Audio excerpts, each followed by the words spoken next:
Hello again, I'm Robert Fithen, and here we are again, ranking 215 albums from the year 1992, and I'm realizing as I'm doing this actually kind of goes against most of my principles when it comes to appreciating music. I don't ever like to see music as a competition. I hate that. I'm not into award shows, I'm not into charts, I'm not into sales. I think music is something that is so subjective and so personal. You get out of it what you get out of it.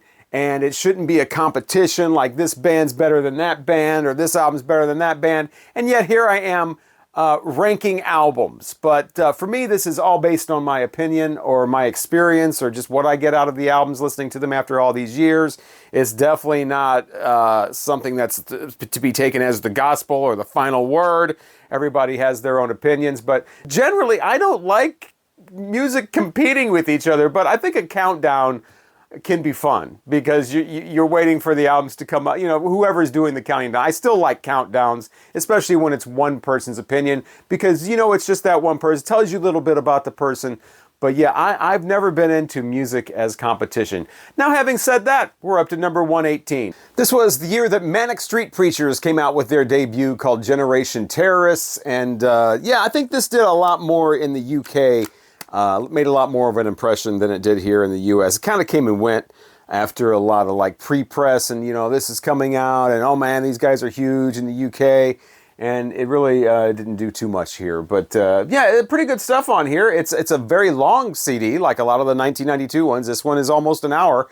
And a lot of music on here. Not a lot of, I wouldn't necessarily say it's a lot of variety that goes in a lot of different directions, but I would say it's more like the aggression meter does kind of move a lot on this. You go from like, you know, you just basic rock music that was, you know, like early 90s just rock. And then there's some power pop on here, maybe little strings added in a couple of songs.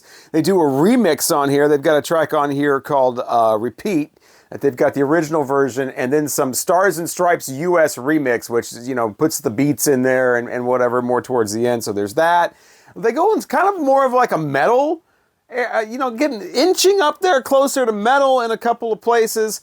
But, you know, that's more of like what I'm saying. It doesn't have variety as like it's all over the place, but it does move the kind of the meter of loudness kind of in different levels there. But yeah, these guys all about anti-corporate, anti-capitalism, anti-commercialism. It's all found all throughout the lyrics here. They rarely let up on that. Slash and burn right out of the gate, the first track. They're talking about, you know, commercials and, you know, you're going to drink this because Madonna wants you to. And so they're calling out Madonna. I don't know if these guys, somebody in the UK let me know, did these guys ever, you know, put some music on a commercial? These guys ever show up in like an advertisement? Or I'm sorry, I was talking to England. An advertisement? Let me know in the comments section because that would be terrible for them to do that after calling all these people out. They got a song on here called Democracy Coma, which they call out Sony. It's like, wait a minute. Yeah, they're on Columbia, which, you know, Columbia doesn't care, man. As long as you buy their CD, you can call them all kinds of names. You can say they're terrible. See also Rage Against the Machine, who we'll talk about later on. Sony doesn't care.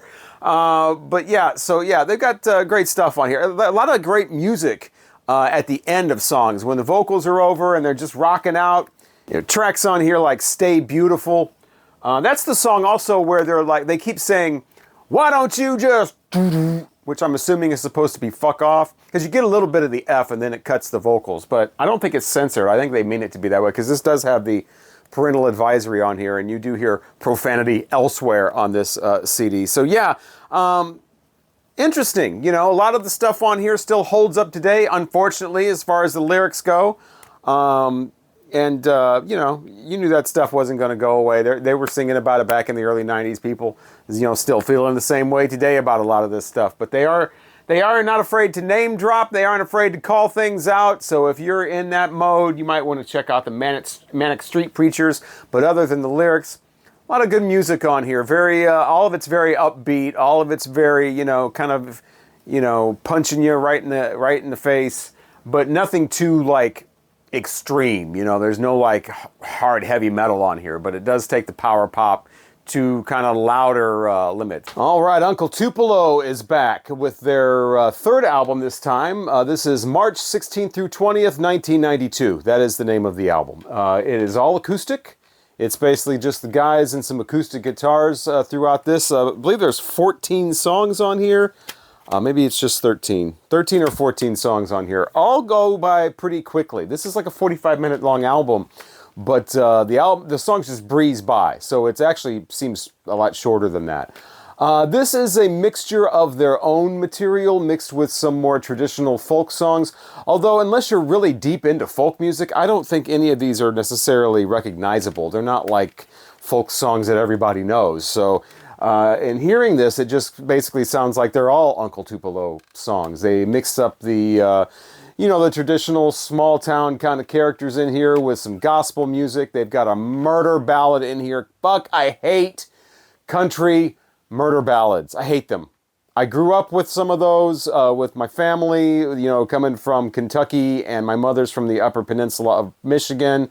And, they were older parents, so they're from the 40s and 50s, and they were all about the murder. But I'm not into country murder ballads. They all sound insincere when modern groups do them.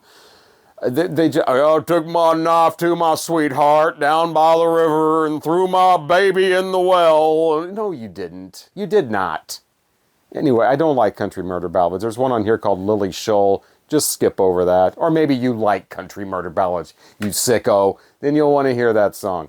The rest of these on here, though, aren't too bad. Like I said, some characters, they talk about the guy that worked himself down in the coal mine, to death, basically. So there's that, and there's, there's different things like that going on, the small town characters. There's some gospel stuff. Satan, your kingdom must come down. That is the name of one of the songs on here. It's not the place to start if you're not familiar with Uncle Tupelo, because this is pretty much just these guys and some acoustic guitar. There's some really good playing on here. Those are really nice instrumental on here called Sandusky.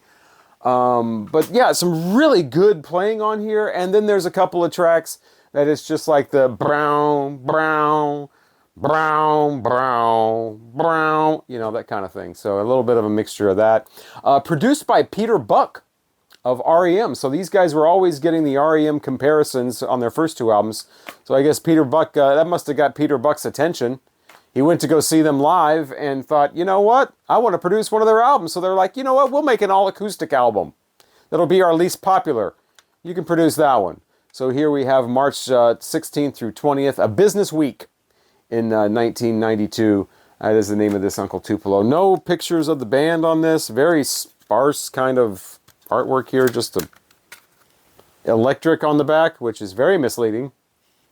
This is an acoustic album. And then you open up and it's just completely blank. So yeah, not the place to start for a non-Uncle Tupelo knowledgeable people. But if you like Uncle Tupelo and you've not heard this one, you may want to check this out. Like I said, very warm sounding, very acoustic. Just the guys doing some ditties. And they, like I said, it goes by just like that. And if you've missed some of my other videos for some reason where I've talked about Uncle Tupelo, I've mentioned that being there from Belleville, or at least members of them are from Belleville, like 15 minutes away from here. I knew fans of this band. I've seen this band live a few times back when they were, just a regular old local regional act that had some CDs out. So it was nice to see these guys, get their proper dues and blow up and become big with Sunvolt and Wilco, the early days of Wilco anyway. And so, yeah, so Uncle Tupelo, give this a listen. Amy and Emily are back in 1992. They are the Indigo Girls, and their album is called Rites of Passage. And this one kind of flies under the radar. This doesn't have the big hit Closer to Find on it. This isn't Swampophilia. This is Rites of Passage. And I don't know what's up with that cover art with that stuff all over Amy's face and Emily's hands or what. That's just kind of, I don't know what that is. But yeah, so it's it's decent. I'm not a big fan of the nuo folk stuff. I like my folk in the 40s and 50s, They're singing, it goes from all the folky kind of hokey folky kind of stuff to more of light rock type stuff. It's not my favorite Indigo Girls album. It's worth a listen once every, I don't know, 15 years or something like that. And you can definitely pick, if you want this, you can definitely pick this up for 50 cents, $1. I see this CD everywhere in the bargain stuff. I don't know how many this sold, but it must have been quite a bit. And then people were like, yeah, I don't need this, and threw it out. But they've got Susie and the Banshees band, the Banshees, backing them up on a lot of the tunes on here. So it's not new wave, though. It doesn't sound like Susie and the Banshees with different people singing. It's definitely the folky kind of stuff that Indigo Girls do. They got David Crosby and Jackson Browne helping them out on a couple songs with backing vocals like Let It Be Me and the big single Galileo. I don't say, well, the single Galileo. Kind of indecipherable. They're way in the background. They're mixed, so you can't really tell who. I mean, maybe people who are absolute super fans of David Crosby or Jackson Browne could like pick their voices out, but to me it just sounds like they're just mixed in so much they're not, you can't really tell who it is a lot of the time. But some great stuff on here. Ghost is a very sad song about, a lost love and you're, living with their ghost. You compare it to drowning in the Mississippi River. When we started off, we're at the tip of the Mississippi and it just gets more and more. And it's somebody who lives just a few miles from the Mississippi River. That's kind of nice to hear that comparison in there. Songs like Johnny and Ezekiel, they get angry Indigo Girls on that about the death of an activist. So you got different emotions going on here, and some of it is, to me, much more interesting than others. There's Cracker Man, where it gets kind of hokey. Like I said, they get the hokey-folky kind of stuff going on. But there is high points in here, like the song Airplane, that has a really nice arrangement, really nice vocals, nice harmonies. That's where it kind of comes together to sound like more of a full song.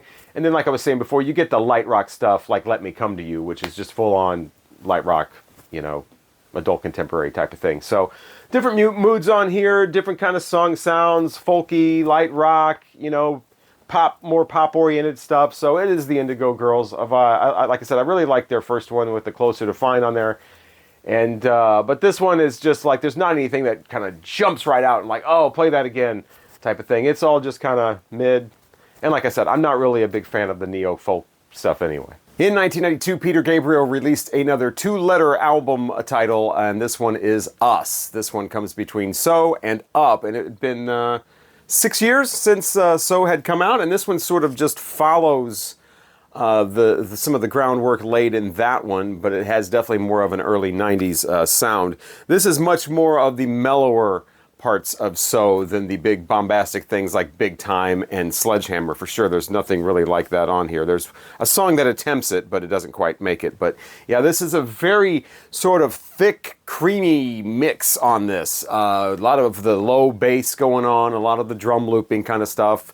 Not a big fan of that, but he was way ahead on using electronics and things like that in his earlier albums, but I think he did it a lot better in those when he was a lot more cutting edge. This one, he seems like he's kind of just in with the mix of a lot of things that were going on in the early 90s. Not his best album, in my opinion. Not one of his top 5 albums, in my opinion.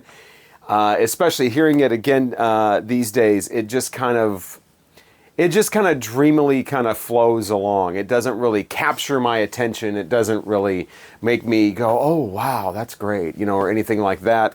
He is back with Daniel Lanois. So it is that sort of sound, that very precision, kind of quiet, but very meticulous production on here, similar to what he did on U2's The Joshua Tree. But that album comes to life in places. This one, it just kind of hovers along. It kind of floats along. A lot of water references in this as well. So it's kind of a watery kind of sound on this as well. It starts off with Come Talk to Me, a song that I remember reading a long time ago was about his daughter who he had become estranged from and wanting to get back in touch and communicate with her. That song and also Blood of Eden features guest vocals from Sinead O'Connor. So at least she's doing something in 1992 besides that ridiculous album that she put out where she's covering well-worn Torch songs trying to sound like some sultry, smoky lounge act. That was absurd. We've already discussed that one. But yeah, Steam is the big single off of here. I think it's like I was kind of alluding to before. I think it kind of tries to be this album's Sledgehammer. It does not succeed in that. I never really cared for that song. It's just kind of there. As far as Peter Gabriel's like commercial hit singles, it is not up to the standards of anything he had done previously that went like top 40 or top 10 or got on MTV or whatever. Certainly not anything like, you know, Salisbury Hill or Games Without Frontiers, or definitely not Shock the Monkey, that's for sure. So yeah, it just kind of is meh. Digging in the Dirt is my favorite on here. That's the only time this album really even comes to life a little bit for me. One of my favorite Peter Gabriel lines of all time, "This time you've gone too far." I can't sing like Peter Gabriel, obviously, but I just love that, and, you know, keep your mouth shut and all this kind of stuff that you don't usually hear from Peter Gabriel, but I do like Digging in the Dirt. It is the highlight on here for me. Kiss the Frog is one of the low points. I always thought that was just kind of a song that I can best describe as just kind of dumb. I just always thought that, you know, for lack of some flowery sort of description of that, I think kind of dumb really sums it up for me with that song. And a lot of the rest of it on here is just kind of very similar, kind of mellow, kind of, again, really bassy, kind of thick bassy kind of stuff going along with drum tracks and sequencing and things like that. Washing of the Water is Peter Gabriel. If you went to a Peter Gabriel church and there was a gospel song, it would be that one. It kind of sounds like in that vein. So there is some interesting kind of dynamics in this. But like I said, nothing really springing up, nothing really capturing your interest, with the exception of possibly Digging in the Dirt. That would be, again, the highlight for Peter Gabriel and the Us album from 1992. So in this video series, not doing any compilations. I think that's pretty typical when people rank albums from a year. You don't include like greatest hits or collections of B-sides and rarities, albums like that. So there'll be no Nirvana Incesticide. That is not part of this.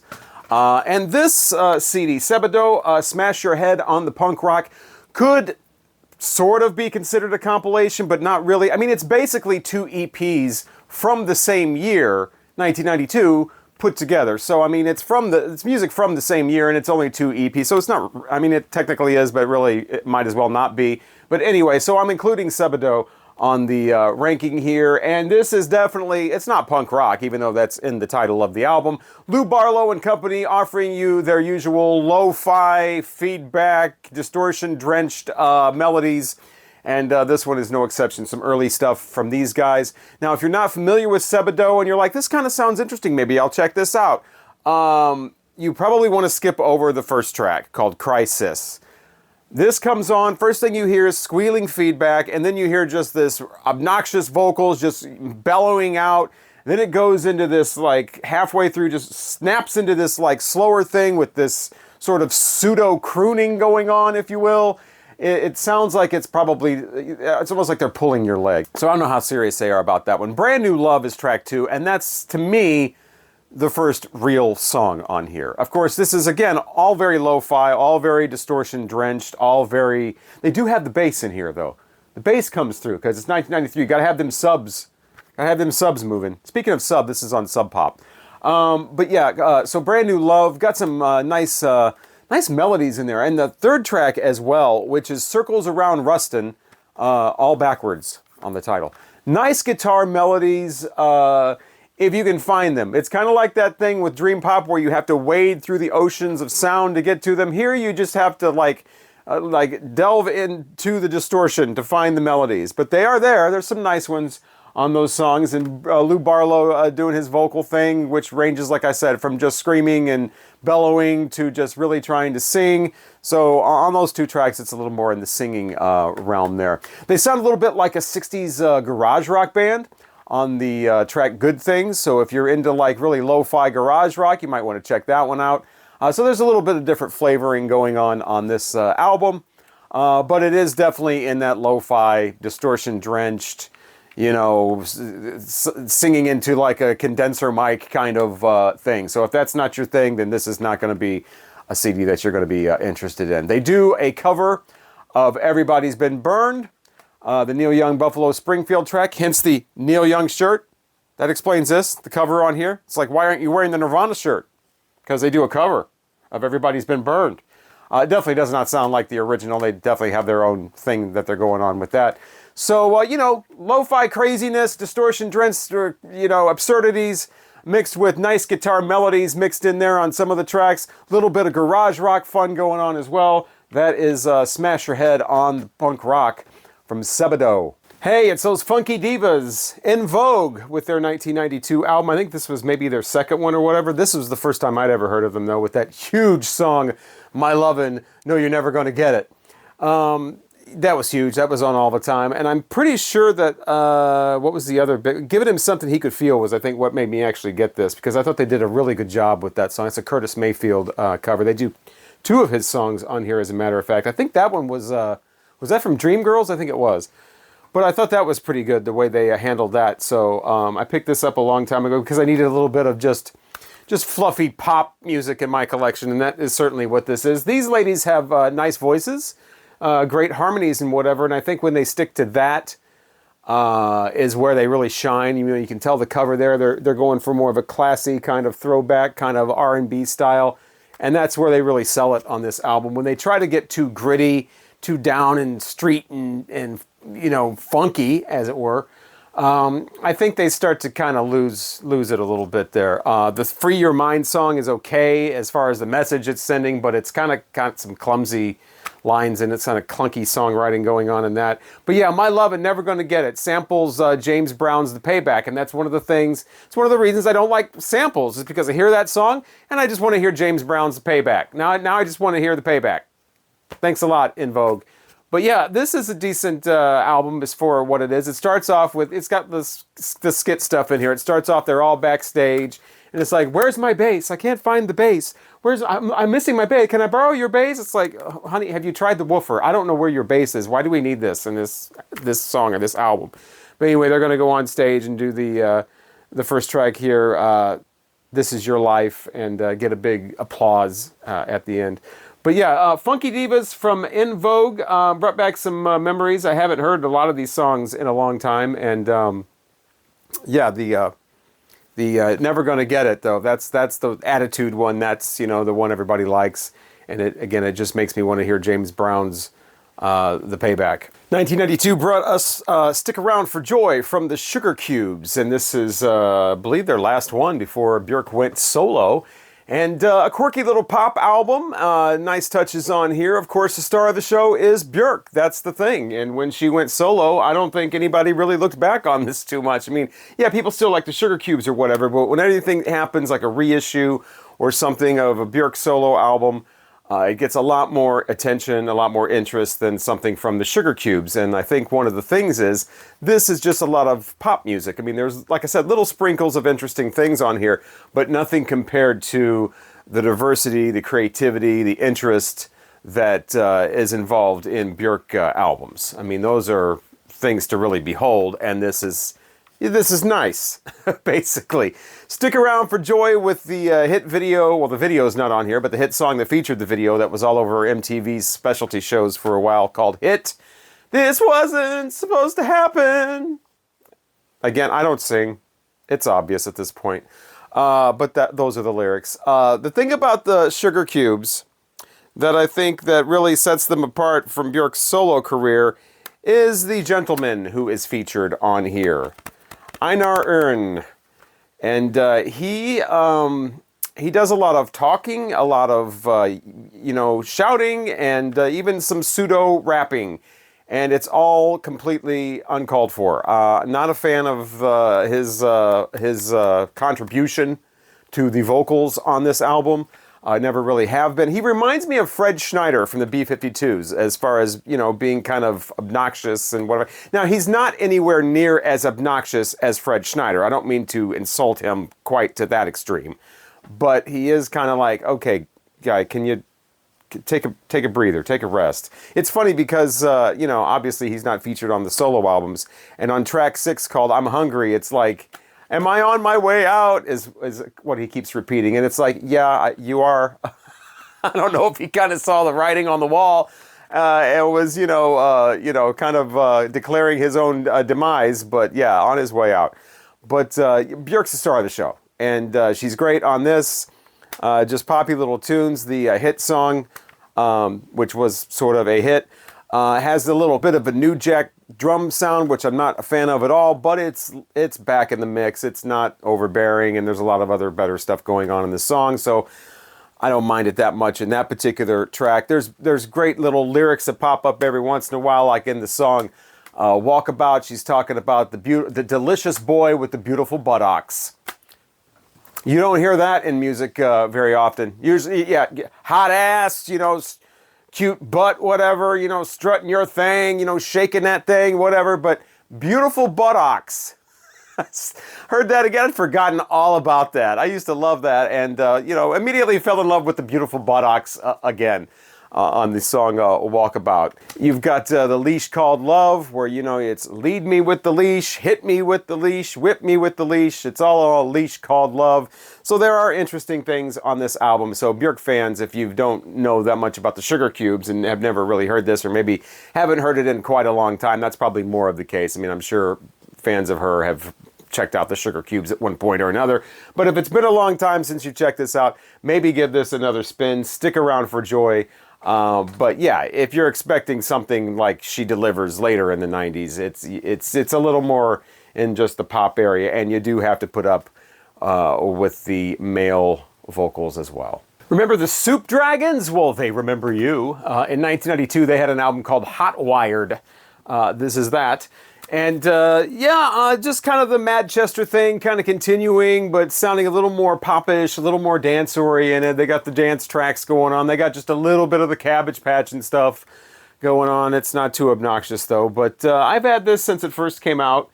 Divine Thing was the single off of this. It was medium-sized hit, I guess. It was on MTV, that type of thing. But they never really broke through big here in the U.S. They had an album out before this called Love God, which I think is better than this one, actually much better than this one. But this one's okay. It's got that, you know, like I said, that kind of dancey thing, got the rock guitars going on. The thing about the vocals on this, though, the vocalist, his name is Sean Dixon, and everything is sung like this. It's so over-enunciated. I think he's trying to be, I don't know, like sexy or something, but it gets a little old after about 5 or 6 songs on here. The song Everlasting's cool. That's probably my favorite on here. It wasn't like a hit single or anything, but it's got that, you know, it's got that upbeat kind of thing, and the guitars, a nice little guitar riff going on in that. This is all upbeat stuff. You know, we're not, well, there is a song on here called Forever Yesterday, where you're just trying to always live in the past and whatever, kind of like I'm doing right now, listening to all of these albums from 1992. So that's become quite ironic of a listen. Pleasure starts it off. That's the whole thing. It's just all about happy pleasure. We're got the guitars. We're dancing around, and you know, it's the Soup Dragons. They lasted for a couple more albums, and then they just went away. If you saw the 1991 video series that I did ranking all those albums, you might remember the band Inspiral Carpets. They had a great album from 1991. It was this one, The Beast Inside. This year, though, they released Revenge of the Goldfish. Now, this one is not nearly as, I guess, adventurous as this one, but still a nice listen, still great music on here. They definitely are going more in a mainstream rock pop kind of lane. You know, you don't have the kind of 60s Hammond keyboards so prominently featured. They're still there, but they're just kind of mixed in with the sound. Everything kind of sounds somewhat similar. They don't go off in too many directions like they do on that one. One of the things I loved about The Beast Inside is that, you know, it had different sounds on it, different, you know, you had that, whatever, that 10-minute long, 13-minute long track on there, craziness like that. There will be none of that on this release, but still some great tunes on here. Mystery, the tune that shows up towards the end, is definitely a highlight. Just a, you know, a very energetic, fun album. The vocals stay pretty much in the same. The music stays pretty much the same. There's little flourishes here and there. You know, let's put some distortion on, you know, the very last track on the vocal, make it sound a little bit different. It's called Irresistible Force. So there's that, there's, you know, little things like that pop up in production types of, you know, flavoring, but that's about it. So, but not a bad album. I just want to say that. It's great, you know, it's, you know, fun, upbeat, but definitely not the, like I said, not as interesting, not as adventurous as their earlier one. I think this is their 3rd album. They still got sort of the Manchester sound, but not so much the drum tracks and the dance kind of stuff going on. This is more, like I said, kind of straightforward rock pop stuff in here. Smoking Her Clothes was another highlight just because of that title and the lyrics. you know, just kind of like what is happening here. I'm not really sure, but if you want to check out Inspiral Carpets, I would definitely do this one first, and then you want to check out Revenge of the Goldfish. Annie Lennox going solo, doing her own thing with the album Diva from 1992, and this was pretty much going for the light rock crowd. You can tell that right away with the song Why. Why and Walking on Broken Glass were the two big singles that light rock radio ate up, played all the time.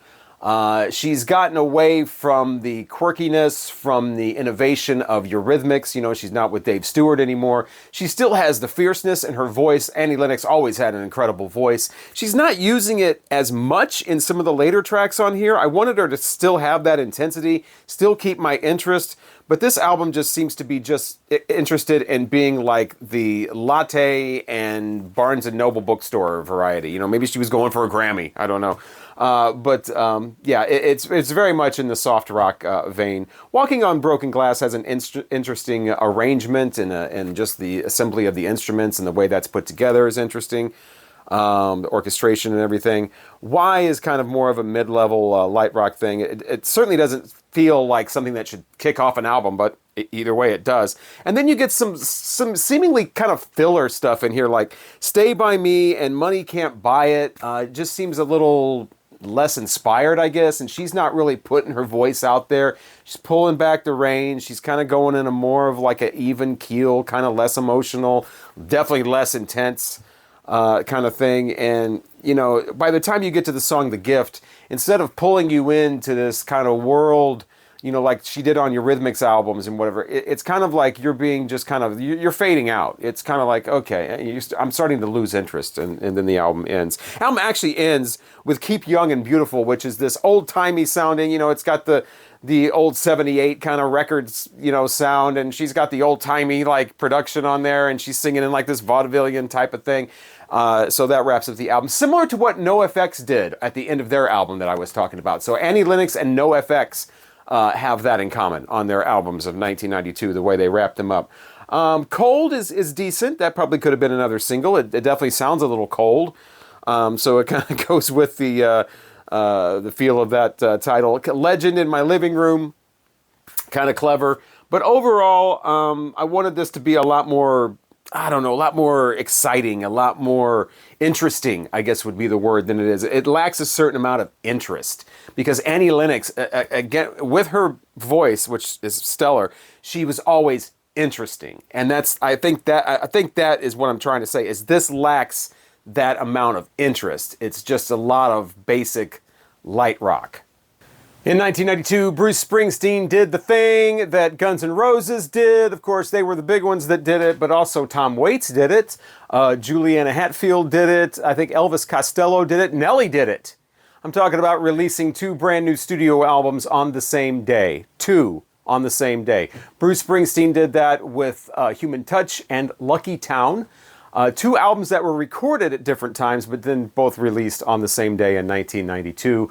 Kind of a different sound for each of them. Human Touch begins with the song Human Touch, which was a hit single. First thing he says in there was, "We were the Pretenders, baby." No, you were not the Pretenders. That's Chrissie Hynde and Martin Chambers. You can't fool me, Bruce Springsteen.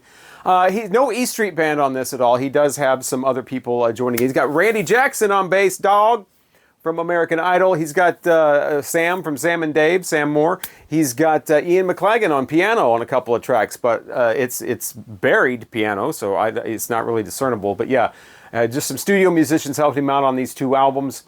And yeah, a lot of love songs on here, especially on Human Touch. A lot of the typical, hey, it's just you and me, baby, we might as well make it work, we got nothing else to do kind of love song. It's similar to Dancing in the Dark, basically. The same kind of, I guess, motif as that. But none of them are as catchy, and none of them have the feel of Dancing in the Dark. Dancing in the Dark, one of my favorite Bruce Springsteen songs. But they all have that same kind of content, but they don't deliver like Dancing in the Dark does.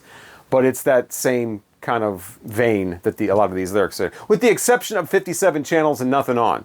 That's completely different. That's about, well, he's got his baby there. He's trying to impress her with the new the TV with the cable and then the satellite and everything. And there's 57 channels and nothing on, so he shoots the TV and honors Elvis Presley by doing that. So Human Touch is the longer of the two albums. It does start to wear out its welcome after a while. Like by the time you get to the song Real Man, kind of cliched lyrics there, big cliche 80s horn arrangement there, even though it is 1992.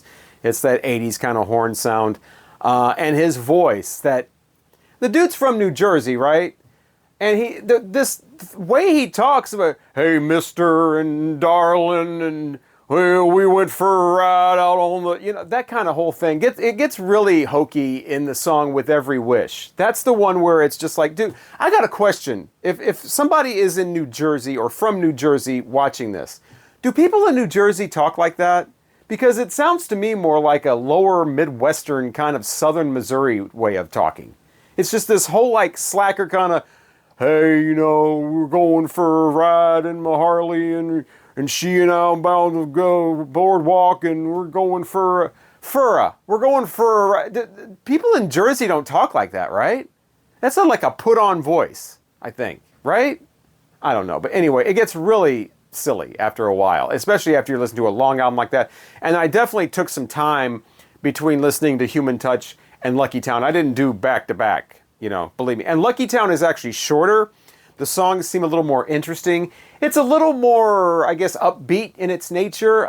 It doesn't have the whole, hey, you and me, baby, we gotta work this thing out. We don't have anybody else. You might as well go in there and take your dress off, because we got's tonight and each other.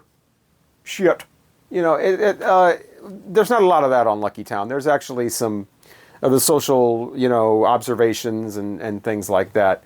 So a couple of standout tunes on there. Speaking of that type of thing, so Lucky Town would be the one I would go for. Better Days is the single that is off of that one, because when you release two albums at the same time, you always got to do a single from one and then a single from the other, and maybe you get a third single like 57 channel. You go back to the first one, you ping pong back and forth, so everybody has to buy both of them. But I think more people bought Lucky Town, even though it's shorter. But yeah, maybe because Lucky Town has his face on it, and the other Human Touch just has his belt buckle and the side of his pocket and a half of a guitar.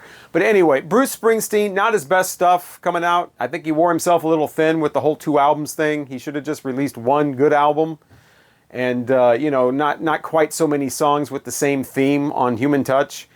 This is not where you want to start with Bruce Springsteen. You probably want to start with Born in the USA if you want a bunch of familiar, really concise, really just snapshots of American life. Done to some really great arrangements, and you got the E Street Band there. If you're looking for something a little more AOR, a little more poetic, you might want to start with Born to Run or The Wild, the Innocent, and E Street Shuffle. Start with those. Darkness on the Edge of Town's another one. Don't start with Nebraska. I do not like Nebraska. But anyway, Bruce Springsteen, 2 albums for the Bruce Springsteen connoisseur, but not necessarily for somebody just discovering him.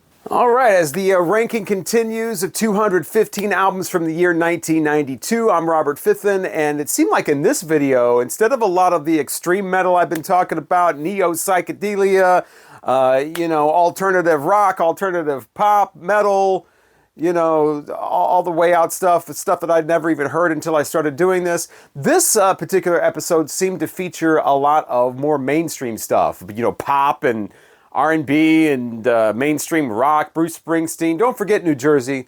Let me know in the comments, is that the way people in New Jersey talk? Hey, you, mister, can you, is that, let me know. So thank you again so much for watching. Thank you for commenting. If you've done that, let me know what you think of this ranking. Continuing with me on this very, very deep dive into 1992. Again, I'm Robert Fithen. Thank you very, very much for watching.